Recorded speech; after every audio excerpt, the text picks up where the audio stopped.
Welcome to my channel. Subscribe, listen, and enjoy my stories every day. I've always believed that time and tide wait for no man, but lately, it seemed that neither did my paycheck. Each month, the numbers in my account dwindled faster than the last, a silent testament to an unspoken change I hadn't yet understood. Mary, my wife of 8 years, attributed it to the soaring prices and our city's relentless cost of living. "It's just the economy, John," she'd say with a weary sigh, her eyes not meeting mine. Sitting at the dining table, I flipped through a pile of receipts and bills, the numbers dancing before my eyes in a mocking waltz. "It doesn't add up, Mary. Even with the price hikes, we shouldn't be this tight every month." Mary poured herself another cup of coffee, her fingers trembling slightly. "Maybe we should cut back on some luxuries," she suggested, avoiding the stack of bills as if it were a physical accusation. "I've already cancelled my gym membership and sold the bike. What more do you want me to do? Give up coffee?" I half joked, trying to lighten the mood. Her laugh was hollow, fleeting. "Maybe I should go back to work. Part-time, at least." "We agreed you wouldn't have to," I said, the worry clear in my voice. "Let me look into it a bit more, all right? Maybe I missed something." She nodded, her smile tight, and left for her morning yoga class, leaving behind a scent of jasmine and unease. Later that day, my search for my misplaced phone ended fruitlessly, urging me to borrow Mary's. As I unlocked it with the familiar code, a message notification caught my attention, something I would usually ignore, but the preview displayed an unknown number with a threatening tone. "Remember, $1,000 by Friday, or your dear husband will know everything." Curiosity, sharp and unwelcome, prickled at my skin. I hesitated, thumb hovering over the screen. Delving into someone else's messages was against my nature, but the seed of doubt, once planted, demanded to be nourished. With a deep breath, I opened the message thread. It was a cascade of demands and pleas, spanning several months. Each message from the unknown number was more aggressive than the last. "If you don't pay up, I'll ruin your life," one read. Mary's responses were clipped, tinged with desperation. "Please, just give me more time. I'll get your money." A cold fury settled in my chest as I read. My wife, the woman who'd promised to forsake all others, was funding an extortionist, an ex-lover who threatened our livelihood. I replaced the phone on the counter, my mind racing. The trust between us, once unbreakable, now felt as fragile as glass. With each heartbeat, a plan began to form, a plan to confront not just the betrayal, but the betrayer himself. I couldn't let this lie stand, not when it had cost us so much. As I stood there, the foundations of my world shifting, I knew one thing for certain: the truth had to be revealed, and consequences would follow. This was just the beginning. The morning sun barely filters through the blinds, casting long shadows across the kitchen where I stand, gripping Mary's phone like a lifeline. My heart races as I contemplate my next move. The silence of our home mocks me, heavy with betrayal. I need answers, and there's only one way to get them. I dial the blackmailer's number. It rings twice before a gruff voice answers. "Who's this?" "I think you know exactly who this is," I snap, my voice cold and steady. There's a pause, and then a chuckle. "John, is it? I wondered when you'd join the party." His nonchalance fuels my anger. "What do you want from my wife?" "Ah, straight to business. I like that. Meet me at Riverside Park in 30 minutes if you want the full story.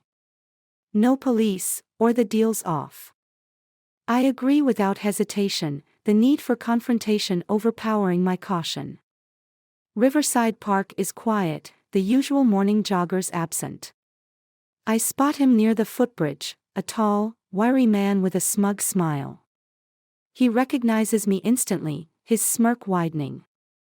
"John. Glad you could make it," he calls out, too friendly, too familiar. "What's this all about?" Why are you threatening my wife?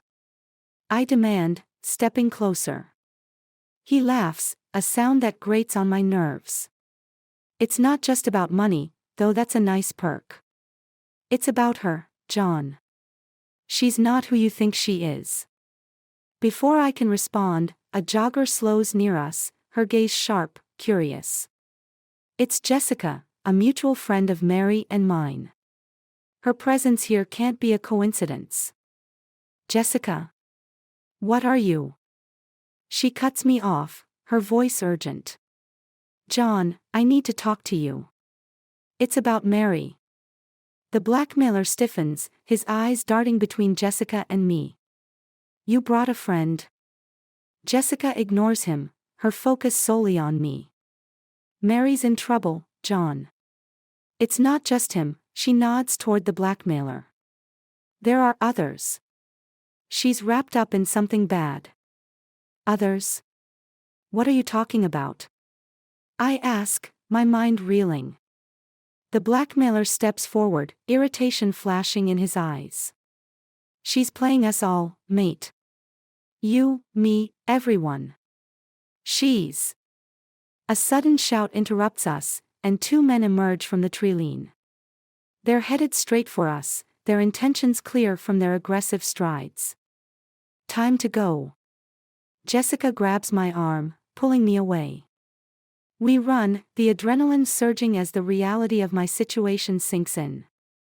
The confrontation I sought has spiraled into a chase, with stakes higher than I imagined.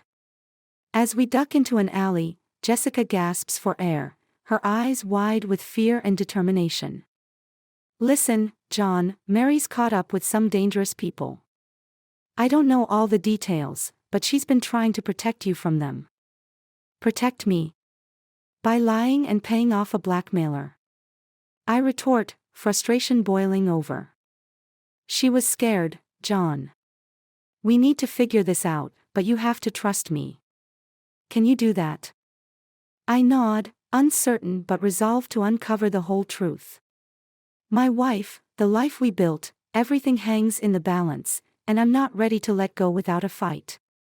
As we regroup and plan our next move, I realize that this is more than a simple case of infidelity or blackmail.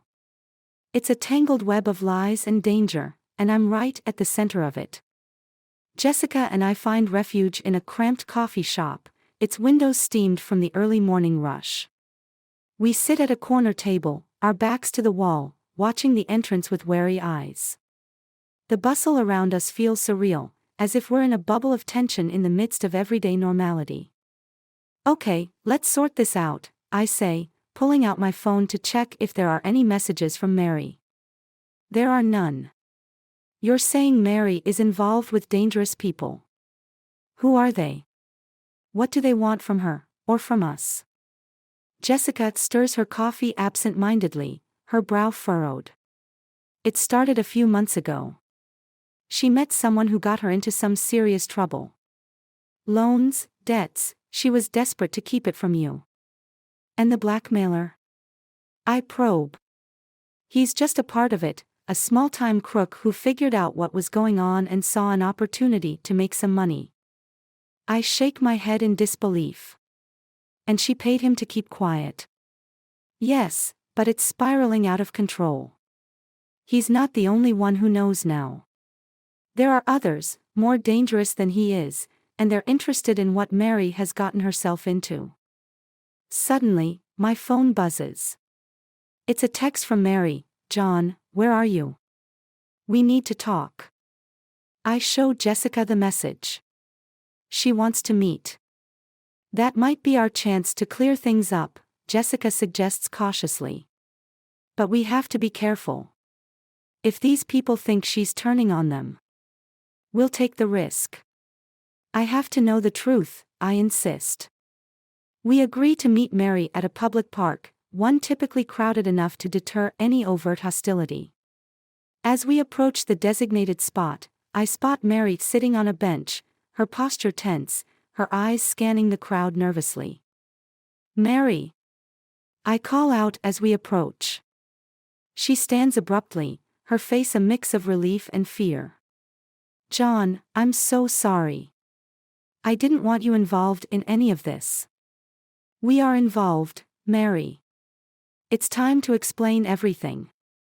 My voice is firm, my resolve to understand her betrayal and her fears clear in my tone. She nods, taking a deep breath. It's a mess, John. I made a mistake, got involved with a loan shark to cover some debts from my family's business. It was supposed to be a one-time thing, but it grew. And then he threatened to hurt you if I didn't pay him more. And the ex-lover? I ask. That was a lie, she admits. A story to keep the blackmailer's identity hidden. I thought I could handle it on my own. As she speaks, two men appear across the park, their eyes locked on us. Mary's face goes pale. They're here, she whispers. Let's get out of here, Jessica says, grabbing Mary's arm. We start to move, but the men are quick, intercepting our path. Going somewhere, one of them sneers, a dangerous glint in his eyes. I step forward, positioning myself between Mary and the men. She's done with you. Leave her alone. The man laughs, a cold, harsh sound. It's not that simple, buddy. She owes us. The confrontation escalates quickly. I'm aware of every passerby, hoping someone will call for help. But it's Jessica who acts, speaking loudly into her phone about calling the police. The men hesitate, their resolve faltering under the threat of law enforcement. Taking advantage of their momentary distraction, I pull Mary away, and we break into a run. Behind us, the men curse but don't follow, deterred by the public attention Jessica has drawn. Safe for the moment, we huddle behind a nearby building, catching our breath. Mary's eyes meet mine, filled with remorse and fear. John, I'm sorry. I never meant for any of this to happen. I nod, my anger subsiding into a grim determination.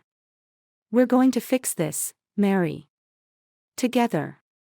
As we regroup and plan our next steps, the weight of the situation settles on us with new gravity. We're in this together now, for better or worse. The road ahead is uncertain, but one thing is clear, we need to confront this threat head-on. The city seems different today, its streets casting long shadows that mirror the darkness now woven through our lives. We've taken refuge in an old friend's apartment, a safe house of sorts, as we plan our next move. Mary, Jessica, and I sit around a battered coffee table, maps and notes spread out before us. We need to go to the police, Jessica insists, her voice firm. This is bigger than us. Mary shakes her head vehemently. We can't. Not yet. If we go to them without solid proof, those men will know. They have connections everywhere, even within the police. I rub my temples, feeling the weight of our predicament. What proof do we need? Names, transactions, anything that shows how deep this goes, Mary responds. Her determination is clear, but her hands tremble. Suddenly, my phone buzzes. An unknown number. Tentatively, I answer, putting it on speaker. John, a familiar gruff voice says. It's the blackmailer. You're making this harder than it needs to be. What do you want? I demand, my patience thin. To make a deal. Meet me at the old warehouse on Dockside Street. Just you. Midnight. And John. Come alone. The line goes dead before I can reply. A trap, surely, but one that might lead us to what we need. I have to go, I announce, meeting Mary's fearful gaze. No, it's too dangerous, she protests. It's a chance to end this, I say. I'll wear a wire. We'll record everything. Jessica nods, pulling out an old recorder and some wires. I have some old surveillance gear. It's not much, but it might just work. The warehouse looms large against the night sky, a relic of the city's industrial past. I enter, the wire taped securely under my shirt. My heart pounds as shadows flicker around me, each noise a potential threat. The blackmailer steps out from the darkness, a smirk on his face. Glad you could make it, John. Let's end this, I say, my voice steady. What's your deal? He chuckles, pulling out a folder. Here's the proof you need. But it comes with a price. Why are you doing this? I ask, eyeing the folder. Because I'm not the real enemy, he says, his tone shifting. Look inside. I open the folder to find photographs, documents, all pointing to one person, a high-ranking police officer, the mastermind of a ring that uses small criminals to launder money. The officer, he's the one. I ask, shocked. Yes. And he's using your wife to get to me. I was trying to scare her off before it got worse. I reel from the revelation, the recorder in my pocket capturing every word. And now? Now you take this to the feds. Bypass the locals. That's your deal. Why help us? Because I'm next on his list if I don't, he admits, a trace of fear in his eyes. As I leave the warehouse, the recorder heavy in my pocket, I feel a mix of triumph and trepidation. The night air feels sharper, each step towards the car charged with potential. Back at the apartment, Mary and Jessica wait anxiously. We got it, I say, handing over the folder. Mary bursts into tears, relief and sorrow mingling. I'm so sorry, John. For all of this. We'll get through it, I assure her, pulling her close. As dawn breaks over the city, we head to the federal building, the folder our shield against the chaos that had threatened to engulf us. The intrigue, the lies, the danger, it all unravels today. And in the light of the new day, as we step through those federal doors, I realize that our fight might just have brought us closer, bound by a shared battle against an unseen enemy. Today, we start anew, the shadows of the past finally retreating in the face of our uncovered truths.